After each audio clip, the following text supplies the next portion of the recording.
Greetings, travelers, and welcome to part 2 of my Halloween videos. One of the things everyone thinks of during this time are the creepy monsters and characters that run around and scare people. Well, I'm here to give 10 of my favorite creepy monsters.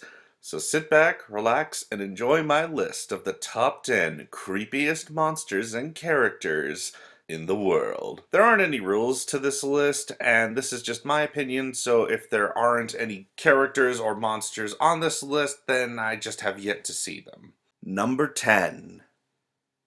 Jack Winslow from Power Stone. One of the few underrated Dreamcast games, Jack is one of the few characters that creeps me out due to his design and the story that was expanded upon in the anime. Jack was once a child that belonged to the rich Winslow family of Sunland, until a terrible fire killed his entire family and leaving him badly burned. He chases after the main cast in the anime to proclaim the Power Stone his mother once had. While in both the games and in the anime, Jack mainly wants to collect shiny things. He makes the list because of his overall design, looking like a mummy that fights like a marionette. But while he is definitely creepy looking, he lacks any kind of personality that would make him even creepier. Number 9. The Jinn from the Wishmaster series.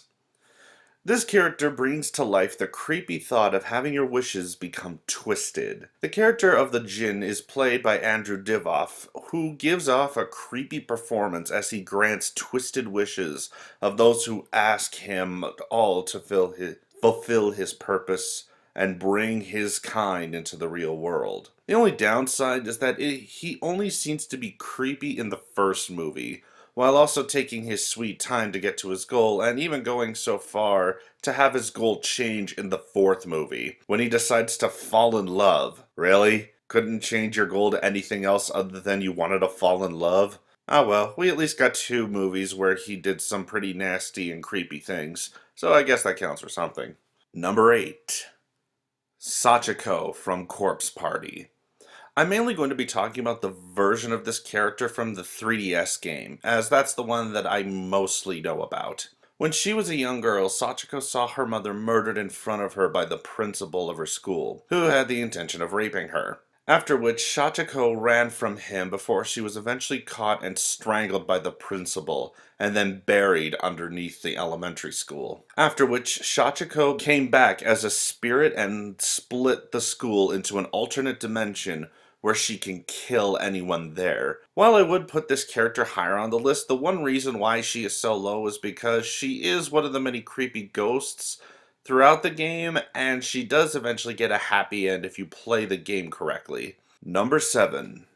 The Slit-Mouthed Woman from Carved the Slit-Mouthed Woman. This monster comes to us from Japan as it is based on folklore from Japan and also got its own movie. The one thing about this monster is that you have to be very careful on how you respond to it. It looks like a regular woman wearing a doctor's mask and a trench coat, but if you answer any of your questions, whether correctly or incorrectly, she will kill you with a sharp pair of scissors. The idea behind this monster is that you have to trick her into basically giving her a no-win situation kind of answer. So saying something like, "Do you think I'm pretty?" or "I don't know," and she will be confused and you can escape. And of course, during the movie, one thing that they added to make her even more scary is that she's a ghost that possesses mothers of young children so that she could torment them for a bunch of years. I would actually recommend the movie to anyone who wants to check it out this Halloween.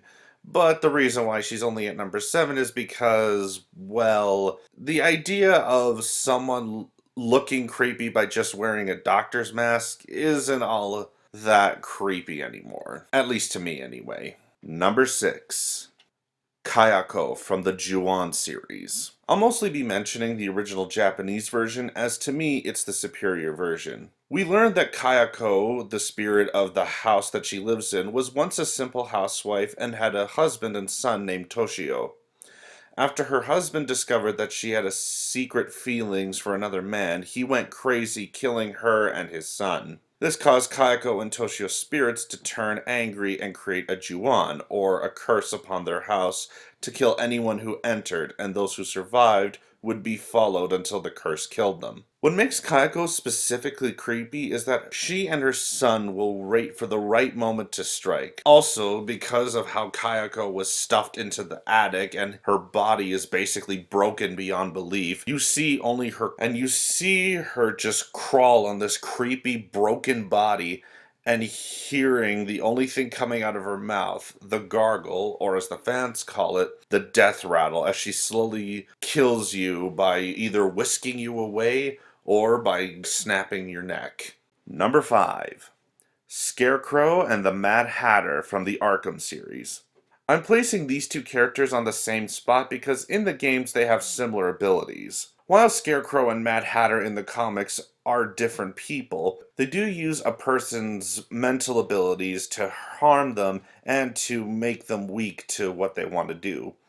While Scarecrow mostly just wants to learn what someone's afraid of, and Mad Hatter wants to kidnap people in order to complete his creepy fantasy about Alice in Wonderland, they are both two characters that I don't think you would want to meet in an alleyway. If I had to pick which one is creepier, I'd probably say Mad Hatter because of his design. But Scarecrow is definitely the master of fear in this case, so I just couldn't leave him off the list. Number 4.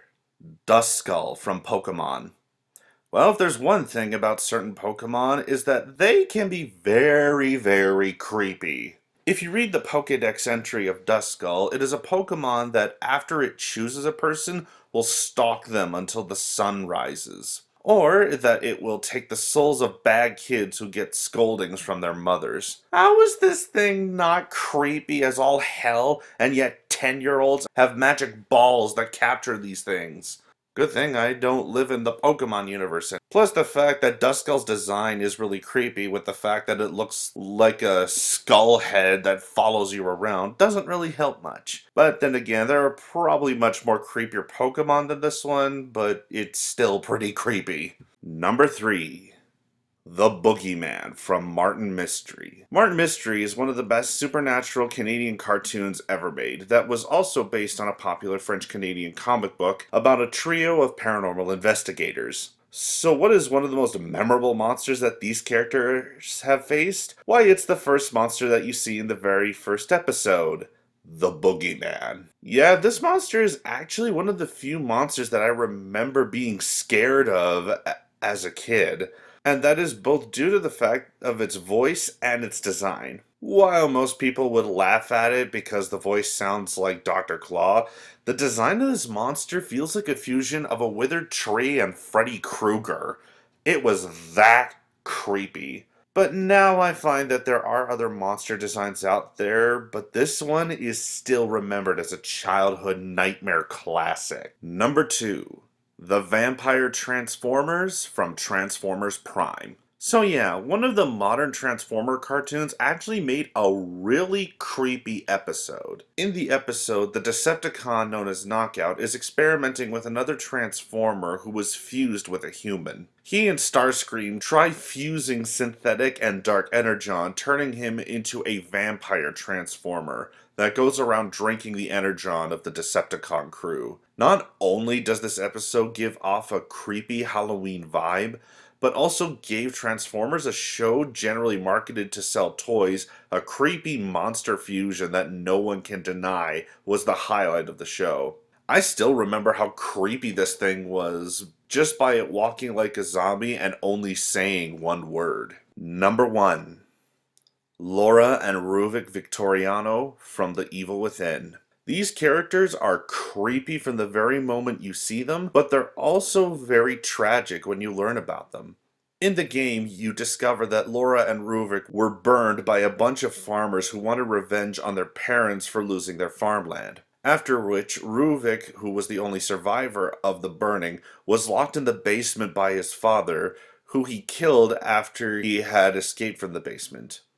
From there, we see that Ruvik used his entire fortune to create the STEM system, which was used to send him back into his memories where he could relive the life of his sister. Unfortunately, he was betrayed by the company who wanted to use this technology to torture innocent people. And that's what makes Ruvik and Laura very sad. They're characters that were only used as someone's punishment, and now, as you play as the main character in the game, you have to fight these demonic versions of these characters, with Laura looking similar to the Grudge Girl but having multiple arms, and Ruvik being the mastermind behind the STEM system and this world. Both of them make the game very, very horrifying and also challenging, which is why they're number one on my list. Well, that's it for this year. Have a safe and happy Halloween.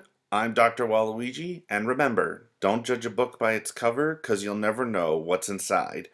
Good night, everybody.